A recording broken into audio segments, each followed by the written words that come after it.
I'm in Central Oregon near Bend. I'm in a cave system that's interesting for several reasons. One of which, some of the caves are closed to the public year-round. Some of the caves are open to the public year-round. Some of the caves, they're open during the summer, but closed in the winter. Now right now, I'm looking at a big hole in the ground, part of the collapsed trench, and that's not even a cave. Although, according to my calculations, I'm standing right on top of Charcoal Cave number 1, which is closed to the public year-round, so I won't be going inside of it. Notice ahead, I'm in a forest, thin forest, pine forest mostly. The ground is not entirely flat. There's definitely some slope and texture to it. But you also notice there's a big hole in the ground up there.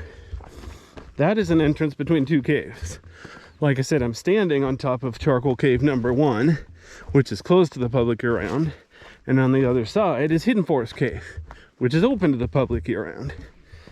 Well, it's summer. It's going to be very hot today, but I'm here in the morning.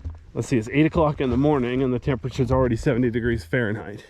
So yeah, I'm probably going to go caving until lunchtime to get out of here. So as you can see, I'm standing on top of a cliff. I'll be very, very careful. The ground here is only 2 feet thick, so if there's an earthquake, I'll be fine actually, because, you know, the cave's withstood a lot of earthquakes already. It's not going to fall apart in the next one. But anyway, so yeah, let me go around this one counterclockwise. I just took a video with my other camera going clockwise. As you can see, the walls are pretty steep. All right, so there's the entrance to Charcoal Cave number 1.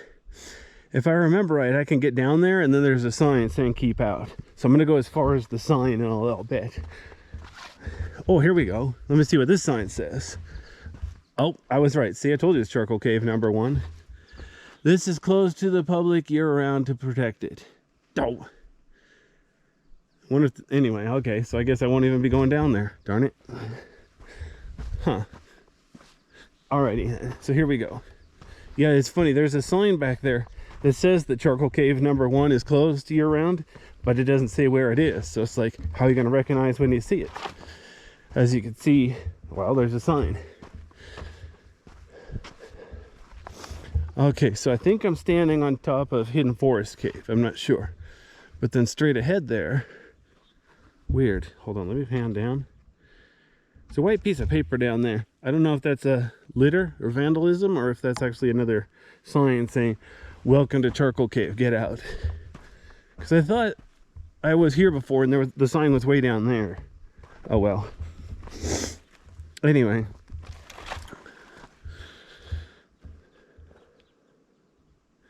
Interesting.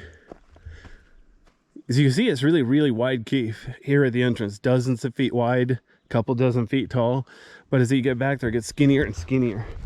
And I haven't been in there for 30 years because that's about how long ago it was open to the public. You used to be able to drive right up to these caves and park next to them and walk right in. But then the federal government decided to protect them from vandalism and stuff. So this is one of the caves that they sort of disappeared and banned. But if I remember right, it didn't even go that back far anyway. I remember if it goes down and it's steep, and as you can see, it can't go very far because the next collapse trench is only like 200 feet away. So the cave can't be more than 200 feet long. Okay, so I've done a lap of this cave. Instead of pausing the video, I'm going to leave it running, and I'm going to go over to the next cave, which is Hidden Forest Cave. Just to show you how it's maybe a different cave, but it's obviously the same system.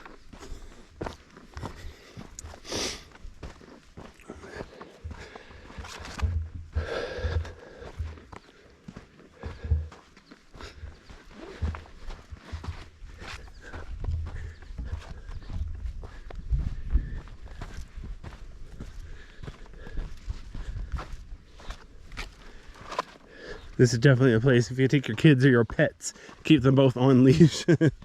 I know, you're not supposed to keep your kids on kids on leash, but you get the idea. Don't let them run around and run right off a cliff. That would suck.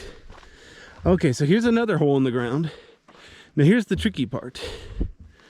So this is another collapsed sink. There's a cave over there and on top below me. So the question is, am I on top of Charcoal Cave number 1, or am I on top of Hidden Forest Cave now? And likewise up there, I'm pretty sure that's Hidden Forest Cave. So let me do a lap. As you can see, it wouldn't be too hard to get down there. And there's no sign over there saying keep out. But that's not the way I'm going to go in. I'm going to go all the way to the end and walk in the end where it's easier. Safety first. Actually, no, I just want to make sure I get everything on video. It'd be easier to start at one end, go to the other, than to start in the middle and try to figure out what the heck I was doing. Especially since these caves are small enough, I'm going to be doing just one camera at a time. So go through once clockwise with one camera, then counterclockwise with a different camera. It's weird how traffic today was really, really light, even though it's summer vacation. I think it's because the weather forecast is so hot, nobody wants to come out. It's going to be in the 90s this afternoon. So if I'm still out here by then, I'll be dead.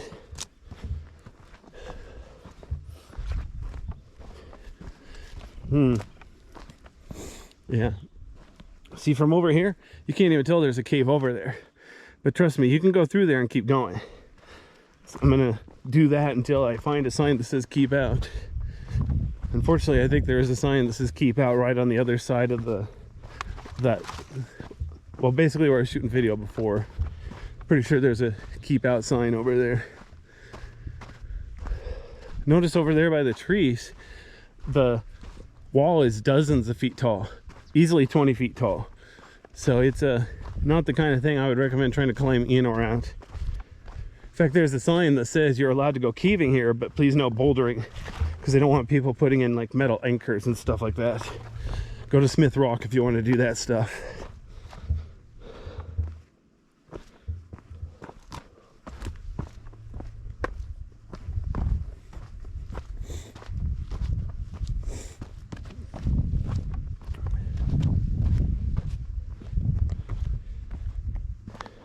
Yeah, see, if you're feeling acrobatic, it wouldn't be that hard to climb down here, but again, for safety and convenience reasons, I'm going to go over to where it's easier. Okay, so there's one lap around this collapsed sink.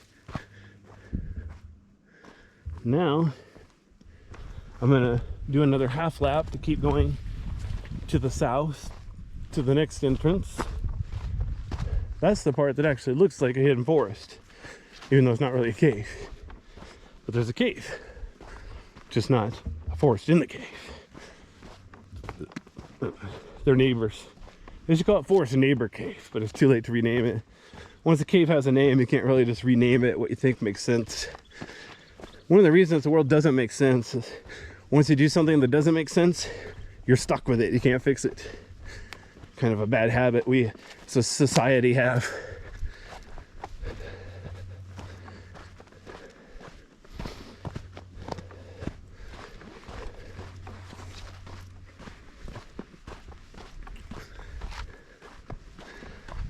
Okay, so now looking ahead, the ground looks somewhat flat, except for there's a road here.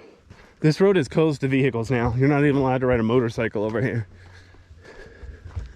But as you can see to the right, there's another hole, and there's a tree in the hole. How cool is that? So let's see if I can walk over and find myself